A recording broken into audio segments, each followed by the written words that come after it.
नमस्कार। भारतिका में एक बार फिर आपका स्वागत है और आज बात कुछ ऐसी जो मुझे लगता है कि आपके साथ शेयर करना थोड़ा जरूरी है। हम सब ने देखा है और अभी जो खबर आई है उसमें देखा कि एक सिक्योरिटी पर्सनल सीआईएसएफ की एक ऑफिसर, उन्होंने कंगना रनौत को चंडीगढ़ के एयरपोर्ट पर एक थप्पड़ जड़ दिया। कहानी इतनी नहीं है, कहानी इसके आगे पीछे बहुत सारी है।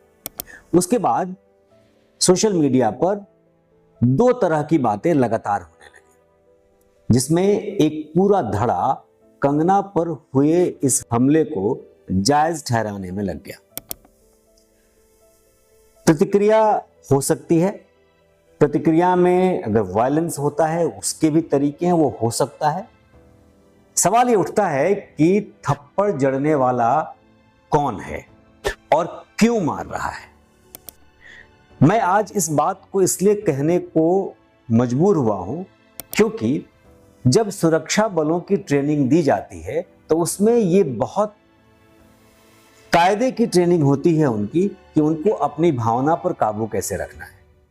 उनके अपने परिवार, उनका अपना समाज और उनका अपना देश, इन तीनों के अलग दायित्व को लेकर उनको बातें समझाई जाती। परिवार के प्रति क्या दायित्व है, समाज के प्रति क्या दायित्व है और देश के प्रति क्या दायित्व है। सुरक्षा बल, चाहे वो पैरामिलिट्री फोर्सेस हो या डिफेंस हो या पुलिस अधिकारी हो, इन सब की ट्रेनिंग में ये एक मूल बात होती है कि आपको आपकी अपनी भावना पर काबू रखना है। अगर आप अपनी भावना पर काबू नहीं रख रहे, इसका मतलब यह है कि आप अपनी पेशे, अपनी नौकरी के साथ न्याय नहीं कर रहे।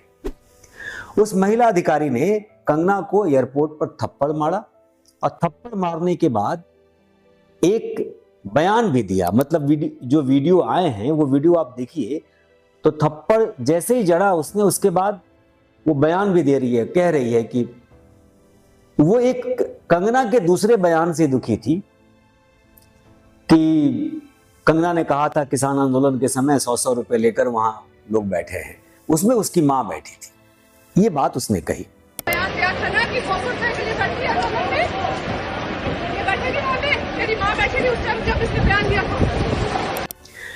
मैं किसान आंदोलन पे नहीं जा रहा, मैं किसान आंदोलन में कंगना क्या कही उस पे नहीं जा रहा।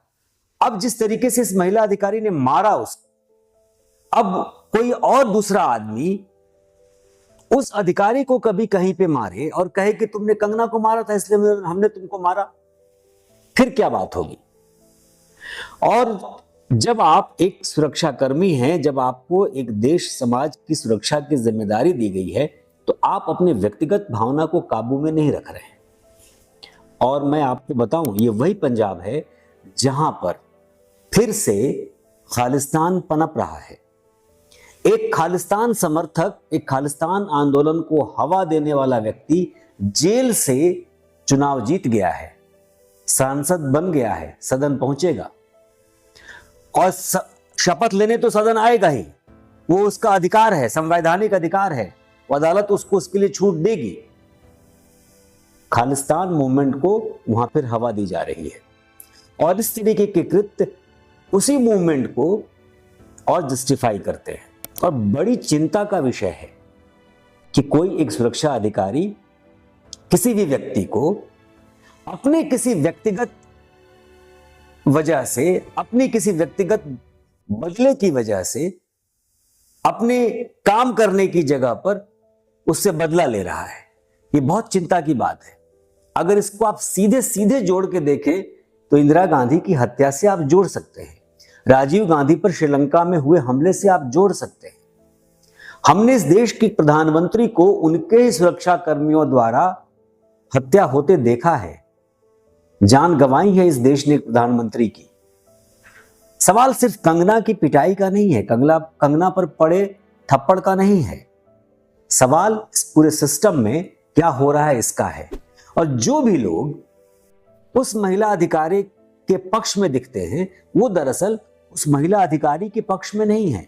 उनका अपना विरोध कंगना और मोदी से है, उनका अपना विरोध बीजेपी से है और बीजेपी कंगना और मोदी के विरोध में वो देश के हित में क्या चीजें अच्छी हैं या बुरी हैं उस पर बात करने को तैयार नहीं है। वो अधिकारी चाहती तो फिर किसी को गोली मार सकती है। उसको पिस्टल मिला होगा, वो बदले के लिए किसी को गोली मार देगी, आज थप्पड़ मार रही है। मैं आपको बताऊं, आप सब लोगों ने देखा है, आप सब लोगों के आस पास पड़ोस में कोई ना कोई ऐसा व्यक्ति होता है।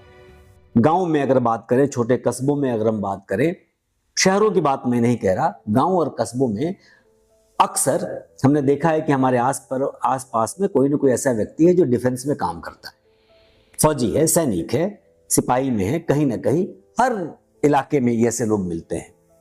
और जिन लोगों की मैं बात कर रहा हूं उसमें 90% ऐसे लोग हैं जिनके गांव में आप जाइए तो उनके गांव में उनके चाचा, ताऊ, भाई, भतीजा जमीन की लड़ाई में व्यस्त है।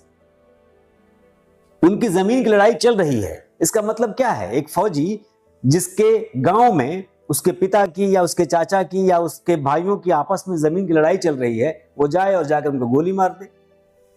उसके पास तो बंदूक भी होगी। कोई पुलिस अधिकारी अपने व्यक्तिगत जमीन की लड़ाई में जाकर के किसी को गोली मार दे। ये किस तरीके का समाज बनाना चाहते हैं आप? और शर्म तो तब आती है जब कांग्रेस के बड़े बड़े नेता, बड़े बड़े जो अपने आप को सो कॉल्ड है, नहीं बड़े वो, लेकिन सो कॉल्ड प्रवक्ता और बाकी इस तरीके के लोग अपने को साबित करने के लिए कि भाई कंगना के साथ अच्छा हुआ, इस काम को जस्टिफाई कर रहे हैं। कंगना ने क्या गलती की, कंगना को क्या सजा मिलेगी, ये अलग बात है। ये इस पे कानून है, उस पे कानून पे बात करिए। अब वो अधिकारी जो महिला अधिकारी है, क्या है उसका नाम भी मुझे नहीं मालूम, क्योंकि मुझे नाम पढ़ने में कोई दिलचस्पी नहीं है। मुझे उस महिला का नाम जानने में कोई दिलचस्पी नहीं है, क्योंकि उसने कृत्य नहीं कुकृत्य किया है। वो सस्पेंड हो गई है। होना यह चाहिए कि उसको कभी भी नौकरी पर नहीं लौटने देना चाहिए। ये ऐसी व्यवस्था जब तक आप नहीं बनाएंगे तब तक वो कोई एक सड़क पे चलते दो लोगों का रोड रेज का मामला नहीं है कि दो लोग सड़क पे लड़ लिए, किसी ने किसी को थप्पड़ मार दिया और काम हो गया। सुरक्षा पर्सनल है और उसने एक देश की सांसद को सिर्फ इसलिए थप्पड़ मारा क्योंकि उसने ऐसा कुछ कहा था जिससे उसकी मां की भावना या उसकी भावना आहत हुई थी। इसमें देश कहीं नहीं है। जिस देश की सुरक्षा की जिम्मेदारी उस महिला पर है, उसमें इस कृत्य में देश कहीं नहीं है। फिर कौन से लोग हैं जो इसको एक तरीके से देश के हित में बता रहे हैं? आप इस बात को समझिए, क्योंकि जो लोग इस कृत्य को सही ठहरा रहे हैं वो भी देश के हित में नहीं है, वो देशद्रोही ही है। देशद्रोही के कोई पंख नहीं लगे होते, कोई सींग नहीं उगाती है उनकी। हम आपके बीच से ही लोग होते हैं जो देशद्रोही होते हैं। उनके कृत्य उनको देशभक्त और देशद्रोही बनाते हैं। देश की भावना के साथ खिलवाड़ करना और समाज को समाज के स्तर पर नहीं रखकर व्यक्तिगत स्तर पर उसकी लड़ाई लड़ना, ये किसी सिक्योरिटी पर्सनल का काम नहीं है। इसलिए मेरा यह मानना है कि आप इस पूरे प्रकरण को ठीक से समझिए। इस महिला अधिकारी का जो भी कृत्य है वो बिल्कुल निंदनीय है और इस देश में कानून ऐसा होना चाहिए कि न सिर्फ उसका सस्पेंशन हो, बल्कि उसको हर हाल में ऐसी व्यवस्था के तहत डाला जाए कि उसको नौकरी पर दोबारा वापस नहीं लौटने दिया जाए। और जानते हैं, मैं इसमें और एक बात कहूं, हो सकता है कि वो नौकरी पर दोबारा नहीं लौटे और हो सकता है कि इस देश में कल को वो सांसद बन जाए, क्योंकि कल कोई दूसरी पार्टी ऐसी जो देश के हित की बात नहीं सोचती है उसको सांसद का टिकट दे देगी। इसी दिल्ली में हमने देखा है कि पी चिदम्बरम जब गृह मंत्री थे, उन पर एक व्यक्ति ने भरी सभा में पत्रकार के वेश में जूता चला दिया और उस व्यक्ति को इसी दिल्ली में आम आदमी पार्टी ने टिकट देकर विधायक बना दिया। उस व्यक्ति का दिल्ली में सिर्फ इतना ही योगदान था कि उसने पी चिदम्बरम पर, देश के गृह मंत्री पर जूता चलाया था। कल को ये महिला किसी ऐसी पार्टी से देश की सांसद बन जाएगी। सदन में किस तरीके की बातें होंगी और देश पे क्या असर पड़ेगा, दुनिया पर क्या असर पड़ेगा देश का। तो जो लोग इस महिला के कृत्य को सही ठहरा रहे हैं वो भी देशद्रोही। नमस्कार।